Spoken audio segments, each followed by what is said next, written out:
बिस्मिल्लाह रहमान रहीम। Stage ते वेठल मुंहिंजा वाइस चांसलर साहिबान डॉक्टर फ़तेह मदंबरी साईं सहराई साहब, कमिश्नर साहब अबासी, मुंहिंजे ॻोठाई आहे साईं कमिश्नर साहब, अंसारी साहब, बहिराणी साहब ऐं डीन साहिबान ऐं हिन हाल में मौजूदु शख़्सियतूं जेके इन मां लॻे थो त जेके बि हाल में मौजूदु आहिनि उन्हनि जो साईं सां केॾो लॻाव हो जो हू पंहिंजो क़ीमती टाइम वक़्तु कढी ऐं हिते आया आहिनि ऐं साईं जो जेको ही रेफरेंस आहे उन में ताज़ियाती मेड़ाके में शामिलु थिया आहिनि।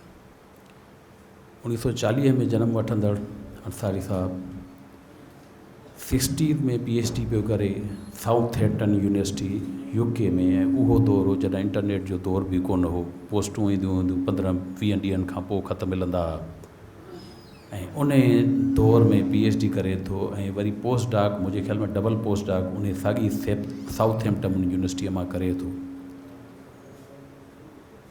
एज़ अ लेक्चरर हिते सिंध यूनिवर्सिटीअ में,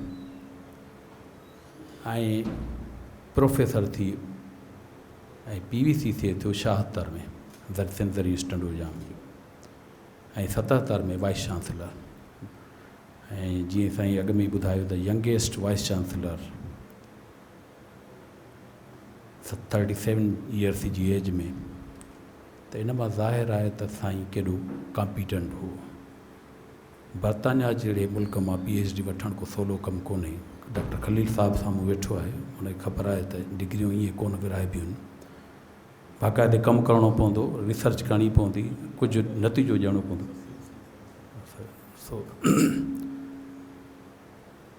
साईं हिकिड़ो वर्सेटाइल शख़्सियत जो मालिक हो। हू हिकु सुठो एडमिनिस्ट्रेटर, सुठो टीचर, सुठो रिसर्चर ऐं सिंध दोस्त हो।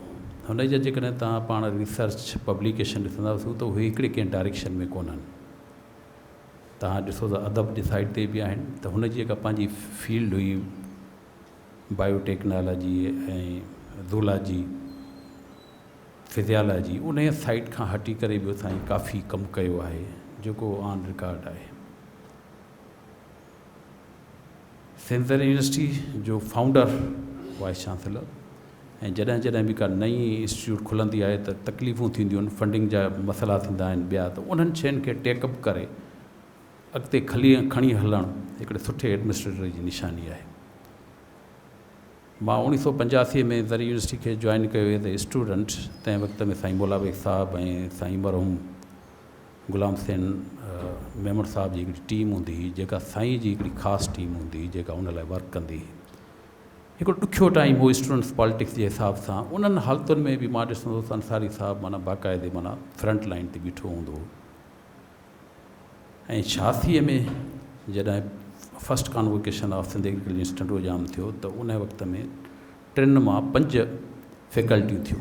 ज़री यूनिवर्सिटीअ में 3 हुयूं अॻु में, जेके 5 थियूं, ऐं उन में बि साईं जो वॾो हिकिड़ो रोल आहे त 3 खे 5 करणु, माना हिकिड़ो माना 2 फैकल्टियूं वधियूं जेके 40 साल गुज़रण खां पोइ बि उहे ई 5 रहियूं, जेका हाणे मूं अची उन्हनि खे 6 कयो आहे। हिकिड़ी फैकल्टी असां वधाई आहे, इनशाला उहा उन जी एडमिशन बि नेक्स्ट में असां कयूं पिया। उन में उहा अॻु में आहे, पर उनखे उहो इंस्टीट्यूट आहे, उनखे हाणे फैकल्टी कयो आहे। साईं जो एज़ एडमिनिस्ट्रेटर जेकॾहिं उनजी शख़्सियत ॾिसूं त ज़री यूनिवर्सिटीअ जो वाइस चांसलर, उन खां पोइ यूनिवर्सिटी ऑफ सिंध जो वाइस चांसलर, वरी साईं वञंदा UGC, ऐं UGC में बाक़ाइदे साईं जो कमु ऑन रिकॉर्ड ते आहे। पाकिस्तान साइंस टेक्नोलॉजी, PCSIR ऐं ॿियनि काफ़ी इदारनि ते हू की पोजीशन ते रहिया आहिनि। इन ई सबबु करे साईं खे तमग़ा इम्तियाज़ मिलियो। तमग़ा इम्तियाज़ ईअं कोन थो मिले, पर कंहिं कारकर्दगी कुझु कमनि खे ॾिसी करे मिले थो, जेको जंहिंजे करे साईं खे उहो मिलियो। ऐं आख़िर ताईं बि साईं टीचिंग सां रहिया। अल ख़ैर यूनिवर्सिटी जा रेक्टर एडमिनिस्ट्रेटर रहिया, मां टीचिंग इदारे सां रहिया। साईं जेको आहे रिसर्च साईं जूं जेकॾहिं पब्लिकेशन ॾिसूं त काफ़ी सारी पब्लिकेशन आहिनि जेके साईं मेराणी साहब ॿुधायो त काफ़ी गूगल स्कॉलर में बि साईं जो नालो आहे। साईं सिंध जो हिकिड़ो असासो हो जंहिं एडमिनिस्ट्रेटिवली न रुगो पर रिसर्च साइड खे बि फोकस कयो ऐं हुन जो जेको वर्क आहे उहो अदबी साइड ते बि आहे। अहिड़ियूं शख़्सियतूं सालनि में न पर हज़ार सालनि में थींदियूं आहिनि जेके पंहिंजी धरती पंहिंजे माण्हुनि लाइ कमु कंदियूं आहिनि, पंहिंजे माण्हुनि जी तालीम लाइ कमु कंदियूं आहिनि। साईं जेके एडमिनिस्ट्रेटिवली कमु कया उते दर यूनिवर्सिटीअ में उहे ऑन रिकॉर्ड आहिनि। जीअं खलील साहब चयो त साईं खे सॾे करे हुन चयो त अचो जॉइन कयो, सुठा सुठा माण्हू साईं चूंडे आयो ऐं तालीम जो मयार बुलंद कयो। पंहिंजी यूनिवर्सिटी जेका उन जी जेका रैंकिंग हुई उन मथे खणी आयो ऐं एग्रीकल्चर यूनिवर्सिटी खे निमाए कॉलेज मां यूनिवर्सिटी करणु ऐं उनखे मथी पोजीशन ते उनखे तरक़ी कराइण में साईं जो किरदारु रहियो। काफ़ी बिल्डिंग्स ठहियूं, काफ़ी हॉस्टल्स ठहियूं जेके काफ़ी सालनि ताईं माना सम्झि ॿी का डेवलपमेंट न थी, पर उहे ई माना काफ़ी हुयूं जंहिंमें हॉस्टल्स हुयूं या बिल्डिंग्स हुयूं। पोइ आहिस्ते आहिस्ते वरी अञा वधंदो, माना हिकिड़ी जेका मशाल साईं जन बारी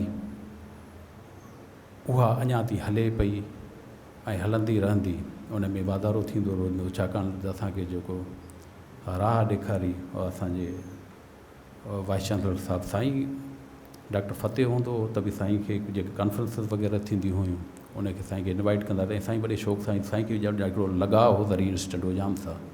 वरी असां वटि बि आख़िरी दफ़ो असां मुंहिंजे ख़्याल मार्च में कईसीं। साईं आयो ऐं ॾाढो जेके एग्ज़िबिशन खे विज़िट कई ऐं ॾाढो सुठो माना साईं सां इंटरेक्शन रहियो। छाकाणि त वॾनि खां ई गाइडेंस मिलंदी आहे। साईं असांजो हिकिड़ो वॾो हो ऐं काफ़ी शयूं मूंखे हुन गाइड कयूं त यूनिवर्सिटी खे हिन डायरेक्शन में खणी वञो, हीअं कयो त जीअं बि अञा बि जेका तालीम आहे ज़रई तालीम, छाकाणि त तव्हांखे यूनिवर्सिटियूं जनरल यूनिवर्सिटियूं त घणियूं मिलंदियूं, इंजीनियरिंग बि तव्हांखे मिलंदियूं, मेडिकल बि मिलंदियूं, पर ज़रई यूनिवर्सिटी आहे वाहिद यूनिवर्सिटी आहे, ॿी का बि कान्हे का। त उन लाइ साईं खे इहो हो त तव्हां हिनखे थोरो हिन डायरेक्शन में खणी वञो त शागिर्दनि जूं जॉब अपॉर्चुनिटी थियनि, रिसर्च जो मयार बि बहितर थिए, एडमिशन्स थियनि। त जीअं ज़रूरी यूनिवर्सिटी जो नालो, छाकाणि ही ॿूटो पोखियल साईं जो आहे। हा, हू चाहींदो त जंहिं ॿूटे खे मूं पोखियो आहे त उहो उनखे आबियारी कजे ऐं उहो अञा वधे, अञा उन में जेका फल थियनि ऐं उनजा जेके ग्रेजुएट्स आहिनि उहे सुठनि मंज़िल ते पहुचनि। काफ़ी शयूं ॻाल्हाइजी चुकियूं आहिनि साईं जी शख़्सियत ते। मां इहो ई चवंदुसि त साईं खे अलाह साईं जन्नत में जायूं ॾींदो ऐं असां सभिनी खे सब्र जी तौफ़ीक़ ॾींदो। जिथे बि हूंदो अलाह साईं खे साहबात। Thank you very much.